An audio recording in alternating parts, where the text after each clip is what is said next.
I'm Sari Kimbell, and I've done just about everything in the food industry. I have helped hundreds of packaged food business entrepreneurs, and now I want to help you make your delicious dream a reality. Whether you want to be successful at farmers markets, online, or wholesale onto store shelves, food business success is your secret ingredient. I will show you how to avoid an expensive hobby and instead run a profitable food business. Now let's jump in. Get ready to be inspired on this podcast today. I am so excited to welcome two of the graduates, shall we say, from Food Business Success. Although really their journey is just beginning, but I worked with Eric and Chennelle to help them bring their product to life inside the program. And this is just the highlight of my work that I do, to be able to bring on guests who've listened to the podcast just like you are doing now, and then bring them on as people who've actually started. So hopefully this could be you one day as well. If you are thinking about finally launching that packaged food business in 2022, I'm going to do a quick plug here before we get started to jump into register yourself for the Whip Up Your Food Business workshop live on January 18th. You can also get the replay. Go to foodbizsuccess.com/start.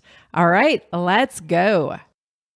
Welcome back to the podcast, everyone. This is such a special episode for me. I love it when I get to interview food business success clients, people who've gone through the program, have lived to tell the tale, have launched their product, and are in it. They have done the hard work of launching and now actually have a business, which is really when all the real work begins, but I help get you there. So I am so excited to welcome on two Food Business Success, we'll call them graduates. Chennelle DeYoung is here of Good Love Foods. And then we also have Eric Wyszynski with Tuturu Coffee. So both of these guys just launched in the last few months, in the fall, I think, for Chennelle, and then just a couple of months ago, maybe 2 months ago for Eric. So first of all, welcome both of you. Thanks so much for your time today. Yes, thank you for having me. Us. Yes, thank you, Sari. Yeah. So Chennelle, I'm going to start with you. Let's see. So you are, of course, the founder of Good Love Foods, and Good Love Foods is a celiac safe, gluten-free company specializing in frozen, ready-to-bake goods. On top of starting your business earlier this year, you are also about to graduate with an MBA from the University of Denver. You're an experienced project manager, and while you love to plan for everything and take risks, you have used all of these mistakes as an opportunity for growth. So when you're not producing gluten-free Good Love Foods goods, you can find Chennelle taking her two dogs on walks by the river, painting murals, going on scenic mountain drives with your partner, Justin. I can't believe you can do all of that. Well, when you say it does seem like a lot, and it really is. But there's some downtime in there too. Of course, it's not all up flour everywhere, right? baking goods. And then Eric, we were just talking about how to introduce him, but it's so fun because I was teasing him that like he's a gamer by day, but a coffee lover. I guess coffee needs to support it as well. So Eric has he's worked for CPG, working with CPG brands as a research manager before getting into coffee, and he's a coffee aficionado. So he created this amazing botanical coffee blend. So they are flavored coffee, which when I first heard it, I had like flashbacks to the 90s when like hazelnut coffee was all the rage, right? And like it kind of gives me shudders. But Eric is flavoring these coffees with natural ingredients. I've tried the cinnamon vanilla, and I'm drinking the lavender fields today. So his coffees are delicious. So do either of you want to expand on your bio before we get to the questions, things people need to know about you? No, I think the only thing I would add is like I love the comment you made about flavored coffee reminding you of the 90s, because I think that's just so much how I have always viewed flavored coffee, as being kind of this dated product in the flavors and packaging and all of that. And why I was so excited about the idea for Tuturu botanical coffee was this idea of infusing real botanicals into the coffee to provide that flavor, rather than it coming from what we know as a natural flavor or as an artificial flavor, which are many times created in a lab. So it seems really simple of an idea, like mixing something like a real lavender bud with coffee, but that's really what the inspiration was behind for me. Yeah. And I just took a sip, and it's nice. I was very curious what the lavender would taste like. I definitely wanted to try that one, because I sometimes love lavender things, and then sometimes I'm like, no, that wasn't good. But this is nice. It's got just a little floral up at the front, and then it's just good coffee. So, and then I also do have a plate of biscuits that I baked earlier, and I've been trying not to eat them, but there's already like 5 bites taken out of them. Don't resist. They're amazing. So good. Yes. And I'm going to hold up, if they're watching the video, I'll hold this up too. So here's Good Love biscuits, or Good Love Foods, they're biscuits. So actually, that's a great point. So Chennelle, tell us a little bit more about why. I mean, I know the why, but tell people why you created Good Love Foods. Like, you know, I always say you got to have a really strong why, because this isn't like an easy thing to do. And it certainly wasn't easy for you. Yeah, you know, gluten-free, not as any sort of fad diet, but because it's because of a celiac diagnosis or any other sort of autoimmune that requires you to eat gluten-free, it's already hard on its own. So my husband, my partner, Justin, is a celiac. And when we first met, I had no idea what celiac disease was what gluten-free was. It was way back in 2008. There was very, very little product out there. Fast forward a couple years, and I was tested, and I have the markers for celiac disease. So even though we were together and I baked and started, cooking gluten-free, I wasn't always 100% gluten-free. And now I know, I should be. And I had those feelings, those negative reactions. And just through this whole entire journey, I love going to the grocery store and finding products that were safe was the biggest thing. Because especially when gluten-free first came out, it was very fad. It was very much a marketing angle, but you would read the back of the packaging and it would say manufactured in a facility that processes wheat and other things. And that's still not safe. Yeah. So my desire to create a product to kind of bridge the gap between safety and having a product that did all of the work for you, so you could still have a home baked product without having to do, all of the hard work. So I've done the hard work for you. You can still have the fresh baked gluten-free product, and you can feel safe and comfortable in your own home that you're having something that won't get you sick. Yeah, so good. And it's tasty. Yeah, I was going to say, which is very important, because sometimes people like gluten-free gets deservingly a bad rap sometimes, because sometimes it's like eating cardboard, but these are amazing. They are delicious. By the way, helpful hint, I actually baked just one of them in my air fryer, and it turned out great. Yeah, I've had a couple of customers do that too. So really excited. I have to try. I don't have an air fryer yet, but go for it. If you want to try it, please do. So you started with the biscuits, the plain biscuits, and then you just added cinnamon rolls, right? Did right before Thanksgiving. We launched the cinnamon rolls. It was very scary at first, but they sold out within the first 2 days, which blew my mind. It was so exciting. So, and before I launched the biscuits and before I launched the cinnamon rolls, I did a very soft launch where anyone who was following me, the brand, our website, they would reach out to me and they would be able to get some samples. And so based on that and based on their feedback, I would then create a product for market. And then from there, I would just kind of fly by the seat of my pants and just launch it. So that's kind of what happened with the cinnamon rolls, and they've been a huge hit. Yeah. Sometimes you just got to start before you're ready. However, however, we do want to be sure that you are legal and have everything set up. So when you joined Food Business Success, I think it was kind of last spring, maybe late or early, late winter, early spring. Where were you getting stuck? Because you had this idea, you'd been making them in your home. You had kind of started some social media around it, I believe. Yes, I have a background in design and marketing, and so I've always been working for the brand. I haven't been the brand. So I spent a lot of time trying to really develop who I wanted our brand to be. But then was still working on the product, which is, the biggest part of starting a food company.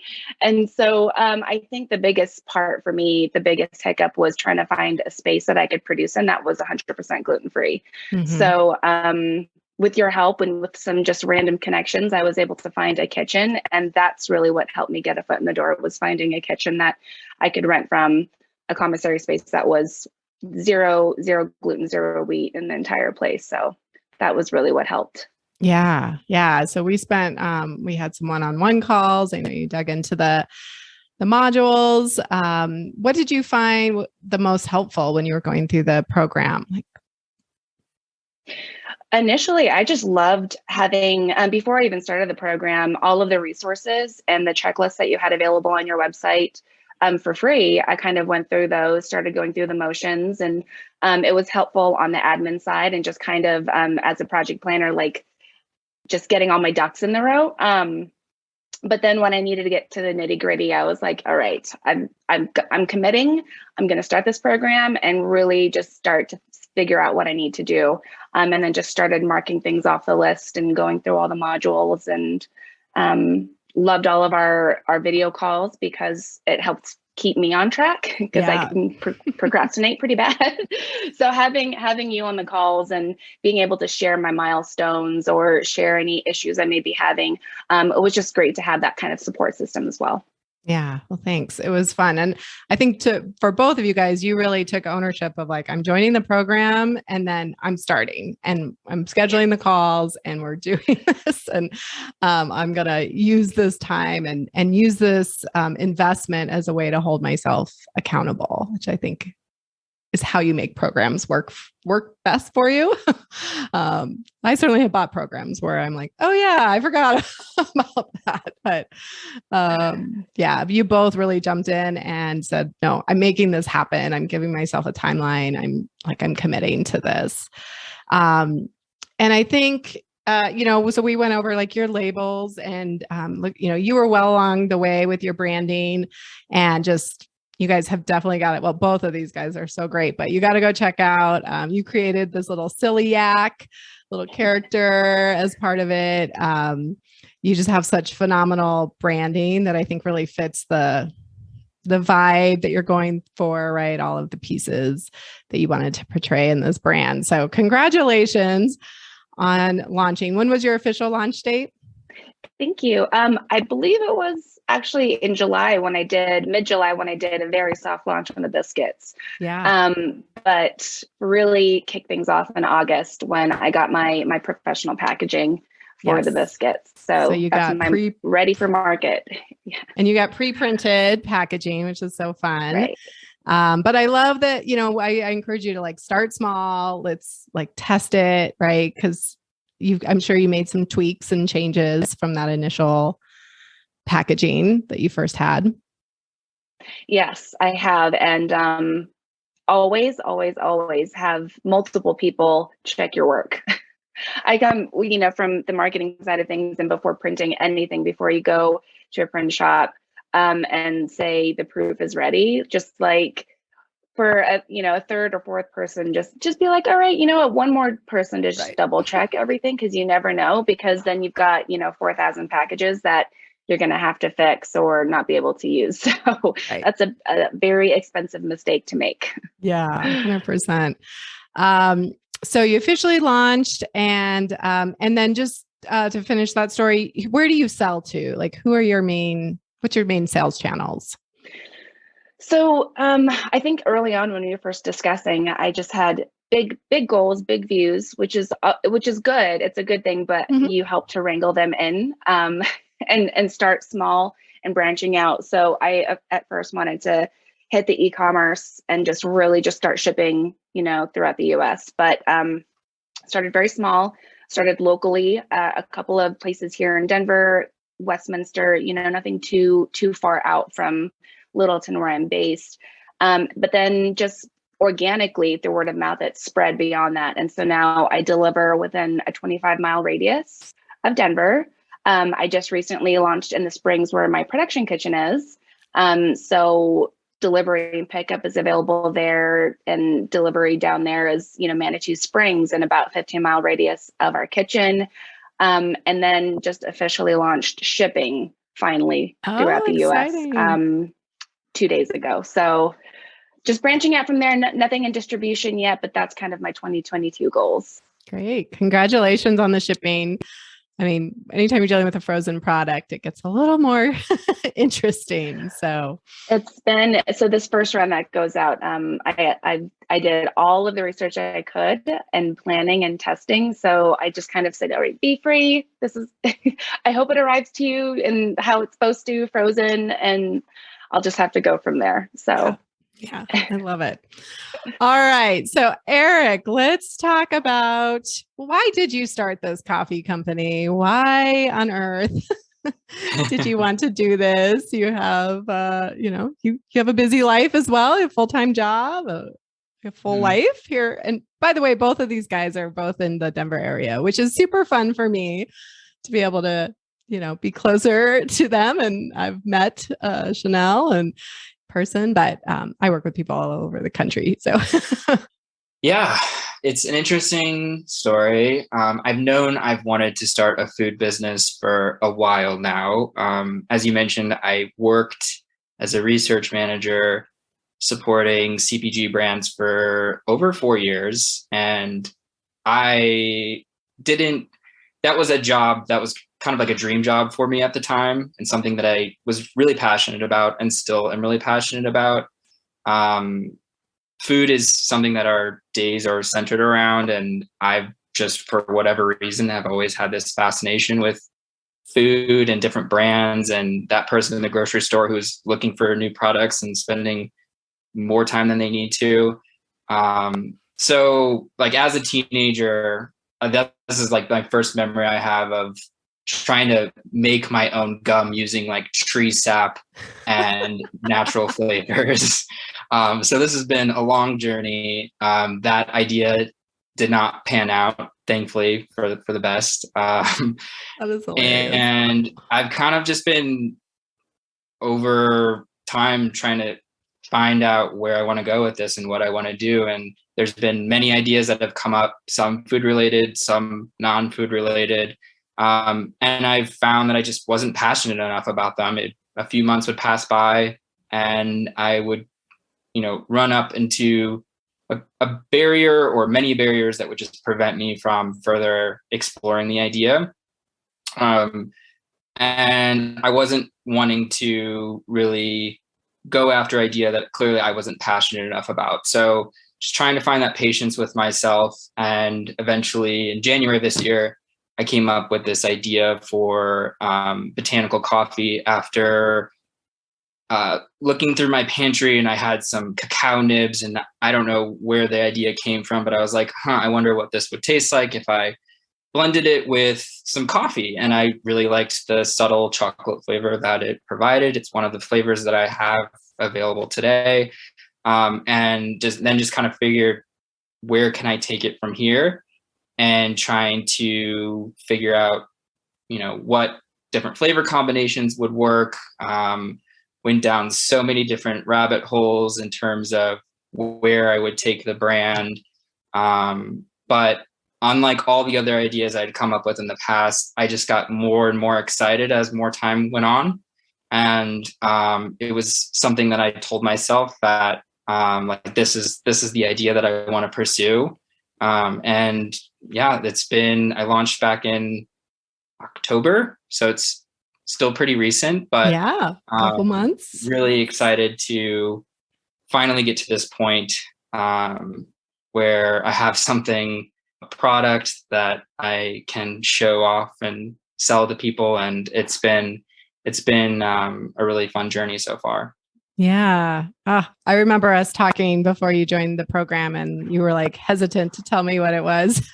I was like, okay, you don't have to tell me, but at some point I will need to know and you should share this with people. And here you are, you joined. I know. Here I am. Yeah, that is, it's always been something that I've been cautious about, but something that I've learned over time to just be more open. I think you so oftentimes just want to withhold information out of, a fear that someone might take your idea or whatever it might be. But in reality, everyone's thought of these ideas before. And what I've learned is it's the people who will invest the time and energy into kind of seeing that dream through. And that's what it matters. And you're actually doing more harm than good by not opening up to people in terms of networking as well. So it's been a learning experience for me over the past year for sure. Yeah, I love that you said that because I would say, I don't know what I'm curious. Actually, I want to hear what you think your biggest sort of challenge or obstacle has been in the getting to launch. But I know that's something you and I have talked about a couple of times and this is a question that comes up a lot with people. They're like, I have this great idea, but I'm scared to share it with people, maybe because, like you said, fear of somebody taking the idea, copying it. I mean, there's no shortage of gluten-free baked goods out there, right? So Chennelle's probably like, yeah, I'm not too worried. Botanical coffees. I hadn't really heard of that before. There may be some other people. But I always say, like, ideas are cheap, right? Anybody can have an idea. Like, great, make that at home. That's your get the recipe on Pinterest, right? And make it at home if you really love it. But the willingness to put in the risk taking, the investment of time and money, and just, the failures, the trials, the resilience, that's the magic that actually creates the business, not the actual product itself. Yes, I would 100% agree with that. I think it, like I mentioned, I went down so many different paths of where I wanted to take this brand. I knew after a couple of months that I wanted to do this idea of incorporating real foods and real flavors into coffee. But believe it or not, I ended up coming up with 5 different variations of what that idea might look like. And I'm generally just a very indecisive person. So that was one of my biggest challenges, was not being able to focus in on just one idea and one concept, and just constantly being like, oh, what about this? Or what about this? And it held me back quite a bit in terms of, once I was able to commit to the idea of what I wanted to do and where I wanted to take the brand, is where I felt like I was making a lot of progress and accomplishing things. Whereas up until that point, it was just felt like spiraling for quite a while. Yeah. So do you think that was, once you joined the program and you committed, what do you see as your biggest obstacle that you came up against? Definitely what I just mentioned is just indecisiveness. And I think one of the biggest benefits that I got out of the program and in working with you was to help me with some of that indecisiveness. My boyfriend is somebody that I'm constantly, bouncing these ideas off of. He was getting quite frustrated with me of just make a decision already. So it was just really refreshing to have someone who has experience in the industry to get professional advice on, with different ideas that I was considering, and really just help me focus and narrow in on where I wanted to take it. And, I remember in our first call, I can't exactly remember the roadblock that I was running up against, but it was something that I had been thinking about for a couple of months. And you were immediately able to tell me, this is what I think you should do. And I think that was the biggest benefit to me, is having that voice and having that expert advice along this journey, because there's a lot of decisions that need to be made. Like I mentioned, it's my biggest opportunity area and something that I feel like I've made a lot of progress in the past year. That's awesome. Yeah, I appreciate you sharing that, because I do think that's the real value of a coach, and is, combining the expertise with coaching, where that's just part of entrepreneurship. You're going to have a million decisions, and it's not that the decisions are necessarily wrong. Like, you could go down, it's a choose your own adventure, but let's look at the pros and cons of each one. And then really it's just, the answer that you want to do. I just help you. I just help bring it out of you. And then we make a decision. And now that decision is made so you can keep moving forward. And so I really think that's a huge value of a coach myself, but I definitely use my coach in that way as well, to keep me moving along and make decisions, because it can be really overwhelming when you're like, but I could do this, and then that would be this, and then this and this. I went through the same thing too, Eric. I mean, it's fun, especially when you have experience with CPG or marketing, or you have so many ideas that you've probably built up throughout your career. We have a whiteboard that no idea is a bad idea, but if you have that moment where you're like, this could be something, just write it down. So you have this, plethora of ideas you could work off of, but you just need to start with one and not get sidetracked by the other ones. Eventually you can probably add them on, or, add a second line or something like that, but you just kind of have to hone it. But all ideas are fun. So yeah. I always suggest just writing them all down, because you never know when you're going to use them. 100%. Yeah. Big filter. But then when it comes to action, we have to let's choose one or two. Right. And so I think for both of you and a lot of my clients, it's like, let's just decide. We're going to decide on, are we going to go e-commerce? Are we going to go wholesale? Are we going to go food service? Are we going to go direct to consumer? And then you can layer it on, right? But it's too big of a bite to go all of it, right? Mm-hmm. You want to get really good at doing one thing and then add on. So I love that. And then Eric, tell us where people, you're just on e-commerce right now, right? That's where you launched and are staying for now? Yes. Just on e-commerce right now. So trying to build a brand up through Instagram is the primary focus, but exploring other avenues like TikTok as well. But yes, you can find online at tuturucoffee.com. Yeah, we'll definitely put all of your links for both of you guys in here. And then Chennelle, you're at goodlovefoods.com, right? Right. Yeah. Mm-hmm. I'm still like, how did you get that name? That's such, you got that name. Seriously one of those epiphany moments when, so I didn't share this earlier, but I was in event production and design before this and worked with a lot of brands in experiential marketing. And of course, when COVID hit, when I first started working with you, and when I started school again, I just can't not do something.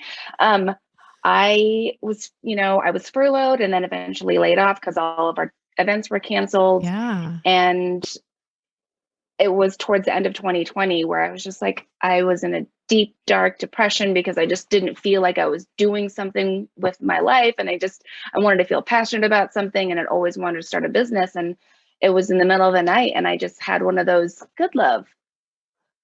Why does that sound? Okay, you know what? I'm going to write this on my board. I'm going to start a company, and I don't think even in that moment I knew it was going to be food manufacturing. I just was like, good love. All right. That feels to me like that's what I want my brand to be about. And so I wrote on my board the very next day. I looked for the domain. It wasn't taken, so I bought it immediately. And then I went to the social channels before I had any content, snagged up all good love. So across all the channels, it wasn't taken yet. And I was like, okay, great. It's meant to be. And then I decided after that what my company was going to be. But in the moment, it was all about the name. I know. Wow. Sometimes lightning strikes, because usually the name is one of the hardest things to get, especially a name like I just can't believe that wasn't taken. So, and where did you come up with Tuturu? Yes. So Tuturu was through a lot of exploration of different names. I think I had come up with a total of like 10 different names that I was excited about. However, Tuturu was one of the 2 or 3 that I was secretly most excited about.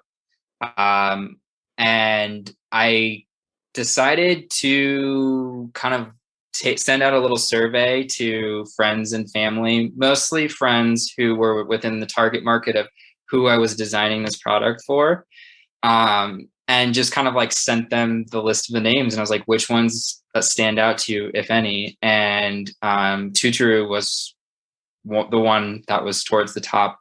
And so that's primarily where it came from. It has a special meaning to me in that it means real in Maori, which is the indigenous language and people of New Zealand. I spent 6 months in New Zealand, and so became very close to the culture and the people in that time and the studies that I had there. So that was a kind of a secondary purpose and meaning to me, to like behind wanting to choose that name over some of the other ideas that I had. That's so cool. I hadn't heard that before. I love it that it means real too. It's like it all works. So so great. Eric, tell me about your journey in the branding process. I know you worked with your own graphic designer. How did that kind of flow for you? I know we had a couple back and forth sessions where we had to deal with FDA compliance, but how was that process going through branding for you? Yeah, branding was interesting. I guess I'll start with like the packaging, because one thing I haven't mentioned yet is how sustainability was a big focus for me in the branding. So I use 100% compostable packaging. The label's compostable as well. I did a lot of research. This is one of the many rabbit holes I went down in terms of why compostable made the most sense over something like a recyclable bag. Unfortunately, coffee bags, most are not recyclable due to the different materials. There's paper, there's foil, and you can't separate them, so they can't be recycled. So most have to end up in the garbage. And then started my search of, is there an alternative option that is more eco-friendly? And I came across compostable bags. So that is kind of where I first centered and started my branding around. And then from there, I knew that I wanted to create like a very colorful, lively, energetic brand. And those were kind of some of the key words that I had mentioned. I think I used the word Instagrammable a couple of times. And did a lot of research in terms of different designers that looking at their past work that might align with the design aesthetic that I was thinking I might want to take the brand with. I used the worksheets that you provided, which were extremely helpful for me to kind of help explain my vision to the designer on what I was looking for. She did such an amazing job. What was really important to me was leaving it really open-ended in terms of what I was looking for. I didn't want to restrict the designer in terms of like, I want this, and this. So I sent over different like branding guidelines and designs from the worksheets that I was thinking of where I wanted to take the brand, and then just kind of let her run with it. And I was just really happy with the way things turned out. I think it was because I had that trust in seeing like some of the past work that she had done, and hearing like her vision for where she wanted to take it, made it really easy for me to just kind of hand over the reins entirely to her to design it. Yeah, that was great. And then, we did some back and forth just to make sure it was up to FDA compliance. A few things that I love, because when you work with a designer that's not in CPG, they're just designing beautiful labels. Yes. But then we have that pesky little FDA thing that says things have to be a certain size or in certain places. So, and that was incredibly helpful to have that session with you where we reviewed the label, because that was not something that I had really put a lot of emphasis into. I was like, wow, these labels look beautiful. But no thought into, the size of the text in the bottom left corner needs to be this large. or anything like that. So that was really helpful to review that with you before spending all of that money in printing a large quantity of the labels. Yeah, great. What about you, Chennelle? What was your, I know you have a background in marketing and some design work already, but you worked with an outside designer as well, right? Yes, yeah. She was actually a former colleague of mine as well in event design, and absolutely fabulous. And immediately when I started going through the process myself of figuring out what I wanted my brand to be about, what the keywords, what were our vision and our mission, like I knew I just wanted to hire her. So that was like my first big investment, because I just really wanted the brand to speak for itself, and I love playing around with that. And I really wanted something that I could, since I'm like Eric, we just launched. And so we're short on resources. So everything that we do when it comes to design or social media, we have to ensure that we can do it ourselves, without messing design up. So I wanted it to be something that I could play around with on my own. But yeah, went through kind of like a discovery process as well, talked about our target market, we created some personas, did a whole mood board, created, all of our brand colors. And just at the end of the process, I had this beautiful, very well-developed brand guide, which has been helpful for me, because I think, especially when it comes to social media, you want to convey as a new brand, you want to convey who you are succinctly. You want it to be clear. You want it to resonate with the right target market, with the right influencers. And so just making sure it all looks cohesive too. But that was my favorite part. I absolutely love graphic design and just playing around with packaging, and I had a blast. Yeah. You did such a nice job, and she did such a nice job. And I actually want to talk to both of you guys about social media, because that's something I get all the time, questions about how to do that. When you are a solopreneur, you are both bootstrapping. Like you said, neither of you have like endless resources. You made an investment in my program. You made an investment, obviously, in some branding and marketing to get you started. And obviously you made investment in the licenses and the kitchen and some of those pieces that you needed as part of the legal part of your business. But tell me about, maybe start with you, Chennelle, because you've you definitely have a background with social media and kind of experiential marketing, as you mentioned. But I'd love to hear kind of your tips or tricks, any advice you can give to people when they are just doing it themselves, and kind of where you've invested money in, things that you've used to make your life easier. And because your social media is amazing. It's really fun. Thank you. And it does take some time. I mean, you just have to be on top of it.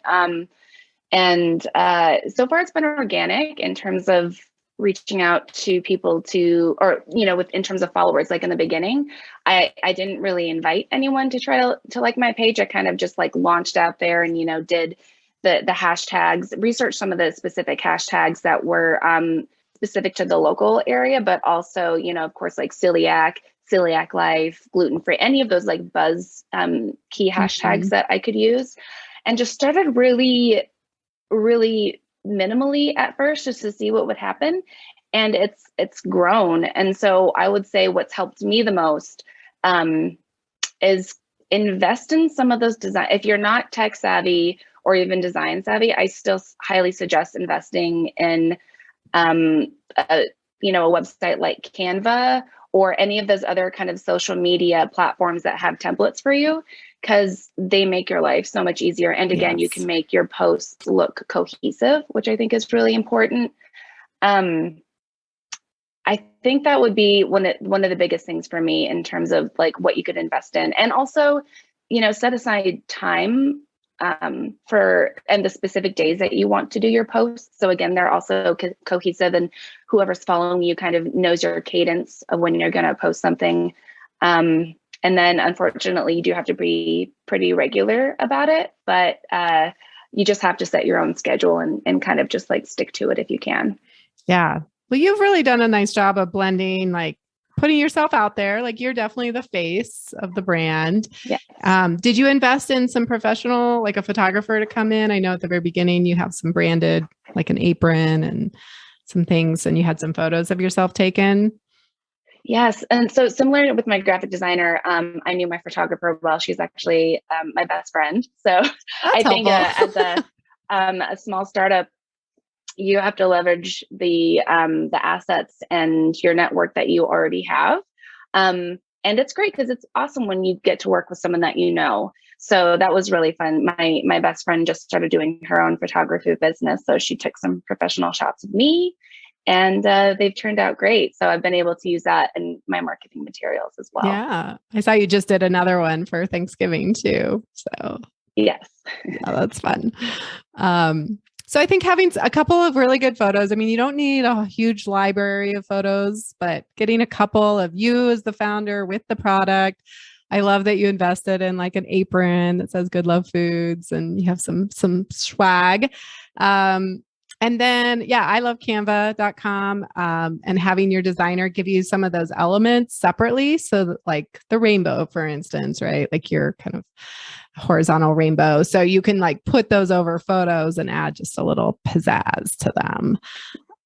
Yes. Well, and then I'm sure this is the same for Eric as well, but when you have a seasoned graphic designer, they'll know exactly how to crop your images, your logos, so that you know exactly what platform to use them in. So I think if it's your first time working with a graphic designer, ask them for everything kind of like in subfolders. Like you've got your brand here, but then all of your logos for social media can be in one folder because they're all formatted correctly for those specific platforms, or your website photos, things like that, and it'll make your life so much easier, so you don't have to think about it. Definitely. Or worry that you messed up the formatting somehow. Yeah, you stretch it, right? And it's like what about Reels? How are you doing on Reels? I've got a couple going. I think I've got only about 6 so far. So I think one of my 2022 goals is going to leverage the Reels and possibly do TikTok. Would love to see what Eric is going to do. I feel a little bit old to be on there, and I know it's a kind of joke going around, but you never know. So I've got really good ideas for some videos, some recipe kind of vlogs, and we'll see what happens. And I've got to definitely invest in some proper video tools though as well. Yeah. Just a whole nother set of things. Yep. Yeah. It's just a new thing to learn, a new thing to add and layer in. But I love that. Thanks for being real with us on Reels. I mean, you're very charismatic and personable. And I'm sure a lot of people are like, what? How does she have a problem with doing Reels? But I know it's something we've talked about. I'm like, you gotta do it. Mm-hmm. And you're like, but I don't want to. I don't want to do the video. But that's all right. I think you just think too hard about it too. Like it does require editing and in the moment as well. If you're trying to do it, you've got to kind of think through those things. But you can plan ahead and try to have an idea for your video first, and then it'll come out the way you want it. But it's never going to be perfect. So that's kind of the joy of those types of videos, social media. It can be really organic, and you take the good with the bad. Yeah. And sometimes the dirtier and like less, I mean, within reason, right? B- work, but people like the kind of raw behind the scenes things out there. So, all right. Well, Eric, talk to me about your social media, Instagrammable logo branding. And I know you have some help. You're working with somebody that's helping you as well. So tell us about that. My sister has been helping. She loves social media. She's on YouTube. She's on TikTok. She's on all those things. And she just was really excited about the idea of like helping with the Instagram. And so she's been amazing because that is not my strong suit.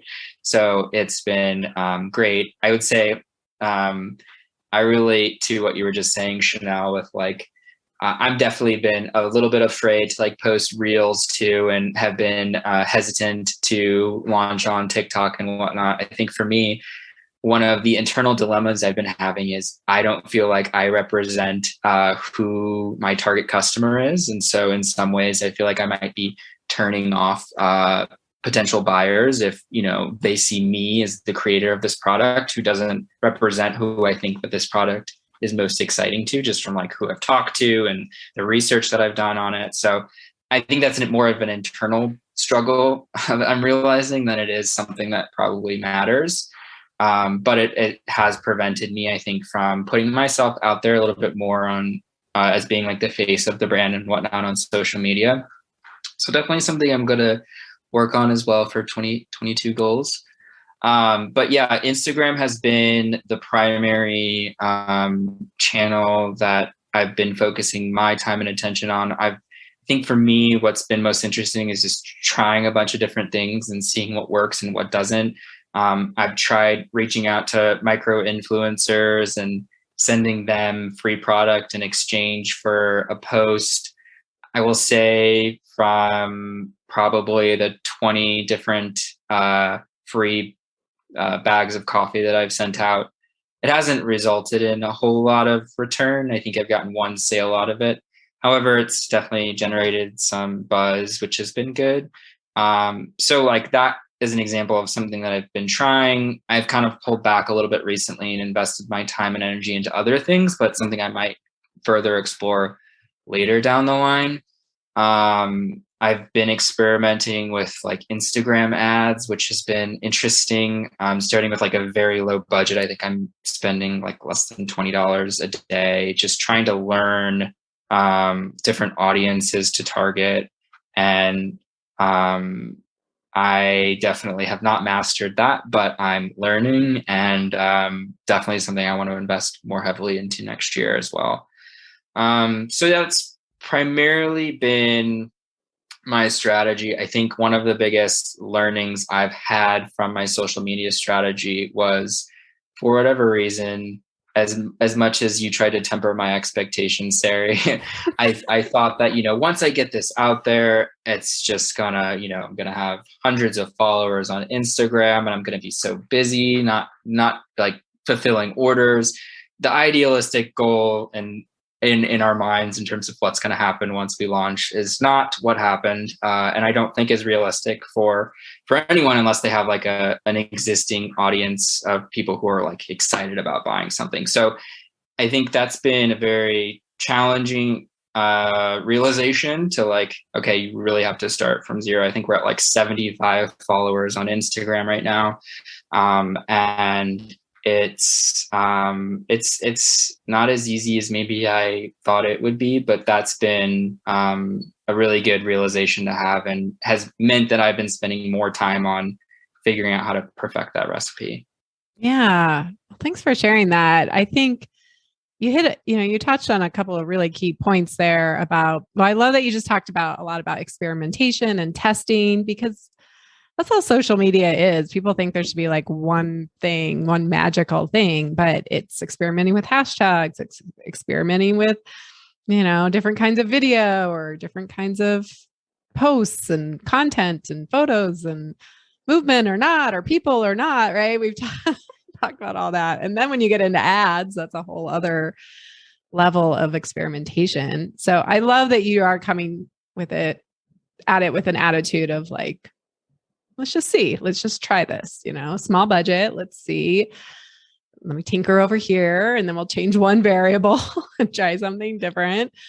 Yeah. I mean, you're in a space that's crowded, right? Coffee. It's a little bit of a educational piece that you have to educate people around. This isn't the 90s hazelnut coffee, which honestly, I think would make fantastic reels about like, remember the, that, right? Like the decaf hazelnut that was served at all of my grandma's holiday parties. So almost like contrasting, right? The old school with the new school of what you're doing. You know, and you just never know what's going to go viral, what's going to hit. and who's going to see what, right? And so you just have to keep trying and putting yourself out I agree. there.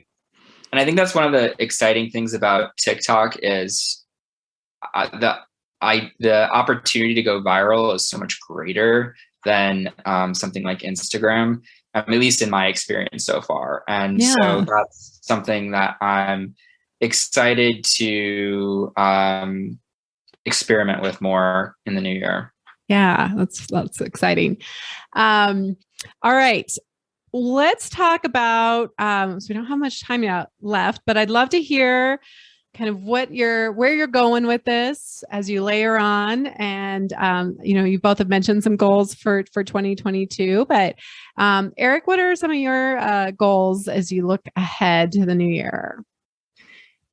Yeah, I think one of my first goals is to, while I've started this as an e-commerce brand, not limiting myself to entirely being an e-commerce brand, but exploring more local, small distribution options. Like Chennelle mentioned, something, it may not be like a retailer, but could be something like a florist shop where I'm selling botanical coffee.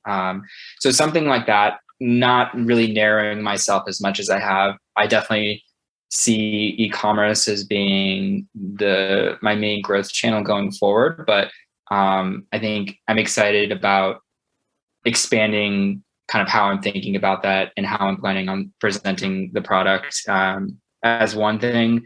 And then another thing that I've also hit on already, but just new social media channels, TikTok. I don't think Etsy is classified as a social media channel, but that's something that I've recently been exploring and have launched an Etsy page just to kind of see where that goes. And so again, to the point of just experimentation, that's really going to be my focus going into the new year.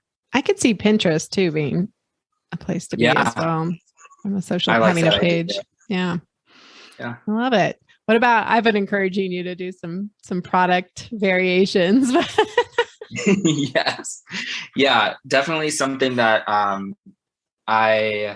so right now the coffee is a ground coffee. And the reason for that was in order to ensure that, for example, the cinnamon vanilla, making sure that the vanilla doesn't sink to the bottom of the bag, but you have a consistent flavor of cinnamon vanilla in each cup that you make, which meant that the coffee needed to be ground.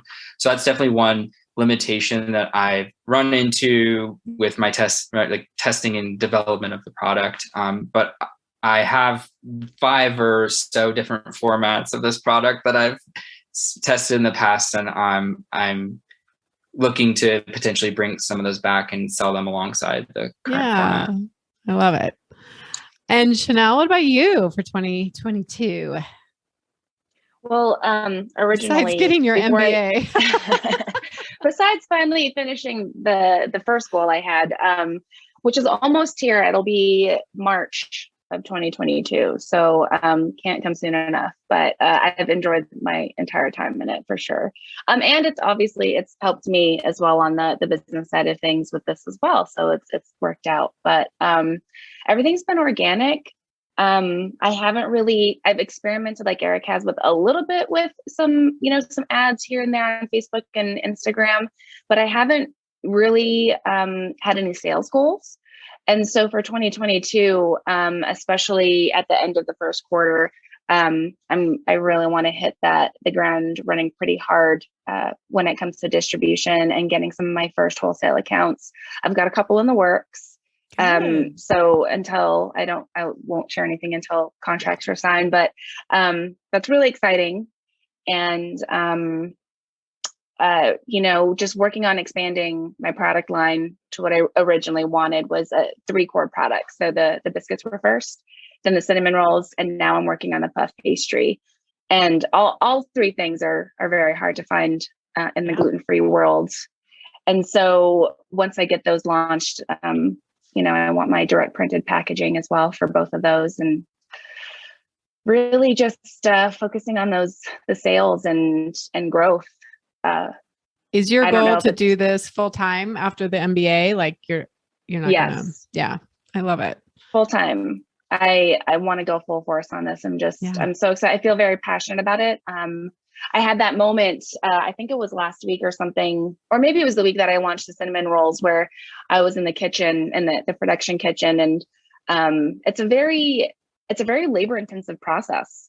Baking is already, but when you add in, having to heave 50 pounds of dough onto a table, you're kind of like, what am I doing with my life? And but it was that moment that I'm like, you know what though, this is, people are buying my product, and this was what have always really wanted to do in my life. So I had that, like, I felt sad for a minute that I was, putting some labor into it, but then I was like, but you know what, this is what I'm passionate about. So I'm actually really happy. Yeah. It's, I always look at it like life's 50-50. And if you think that getting your product launched is going to make you happy, I have news for you. Like it'll last for a sec. You'll be like, yay. And then you're like, oh, now I'm heaving 50 pounds of dough on the table. Right. You're like, I got to fulfill all these orders, but you know what? This is what I signed up for, and I'm really happy to be here. So. Yeah. Yeah. So some big sales goals, possibly getting into distribution, or hopefully and then I know we've talked about manufacturing. Is that something you think you're going to pursue this year, or kind of see how it goes? I think it's getting to that point. So it might just be with my core product which is the biscuits. I think that if I was able to work with the co-packer, they would be able to take my processes that I've implemented, and they would be able to create, just as good of a product. And so I think that working with a co-packer is big on the list for next year as well. Yeah. Oh, so fun. So exciting for both of you guys. All right. I know we need to wrap this up. So I'd love for you to share with us your best advice for anyone thinking about starting a business. This will be airing as we start rolling into 2022 and people are thinking about their goals and then making something delicious in their home kitchen. So Eric, I'll let you start. What do you think? What is your best advice for somebody just starting out? I would say one piece of advice that I have is don't let perfection stop you from launching your brand. That was a really difficult concept for me to grasp, in that I wanted to make sure that everything was perfect before I launched. And I came to this realization after not meeting my initial deadline of when I was planning on launching the business, that I just need to aim for 80%. And that's something that you and I have talked about a lot as well. And knowing that 80% is good enough because the alternative is just continuing to circle around and around trying to get to that 100%. And who knows how long it's going to take to get there. So what is it anyway, right? What is 100%? Who's measuring it? Yeah. Oh, I love that. I struggled a lot with this concept, but I'm in hindsight so glad that I was able to get to a point where I was like, I know my website's not perfect. I know the shipping materials that I'm using aren't exactly what I want to be using going forward, but I have something to ship in. I have a working website. And so all of those other things can be perfected and worked on along the way. And that has been, that's been really a big thing for me in terms of who knows when I would have launched this brand if I was waiting to get to 100%, because I don't know if I ever would have gotten there. So good. Thanks for that. What about you, Chennelle? What's your best piece of advice? I would say, people have asked me, friends, family, customers that buy from me, that if I'm nervous, if it will fail, or, what will happen? What will I do if it fails? And honestly, you won't know unless you try. And that was really hard for me to get over the hurdle to begin with, because I felt like I've always wanted to start my own company. And I took my own advice. I took, other people's advice when they say, you're not going to know unless you try. And I just tried it, and it's going along. And it can get really scary. So I guess my follow-up to that is just, find enjoyment in some of the chaos and the unknown. And don't ever think you're foolish for setting, big goals. Just just go for it. Yeah. I always like to answer that, like follow that thread to the end. Like, what if it fails, right? Like, yeah. I mean, what if it fails? Like, you would close it down and find a job, right? Like, I mean, I think sometimes we go to this word. I always go to a van down by the river. Somehow I found a van, right? But like, I'm homeless. I have no friends. I have no family.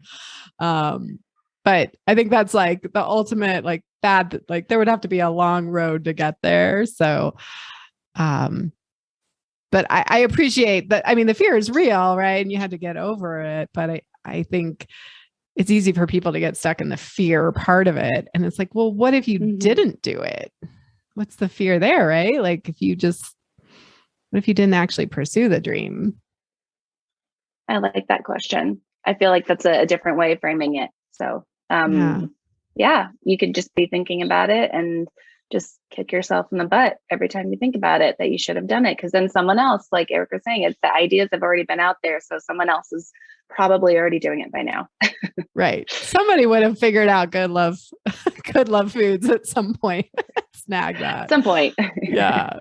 Because it's such a great name. Well, I love that. Well, thank you both so much for sharing your journey, and I appreciate being a part of the journey. And I hope that I get to continue in some way, be a part of your journey, at least just cheering you both on from the sidelines. And I hope to see you in future group calls inside Food Business Success. And now you guys will be mini celebrities. So people will join and be like, I joined because of them. But we would, of course, love to see you in there when you can, as you grow your business and become one of those people that, I'm sure you look to other people to inspire you at different stages. And now you're going to be one of those people to others. So that's so fun.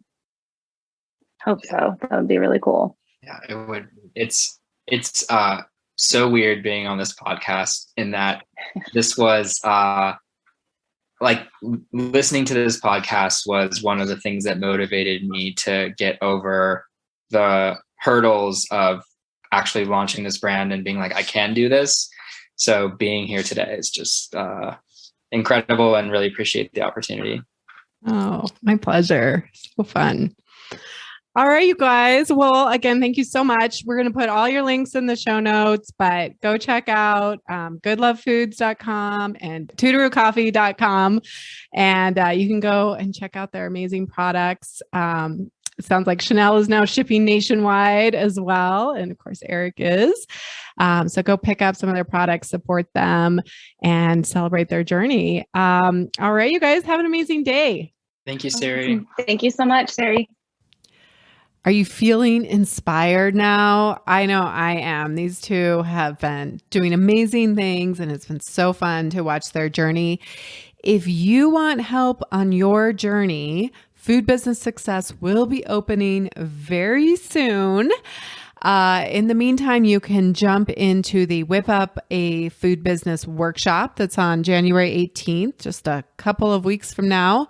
And you can go to foodbizsuccess.com/start.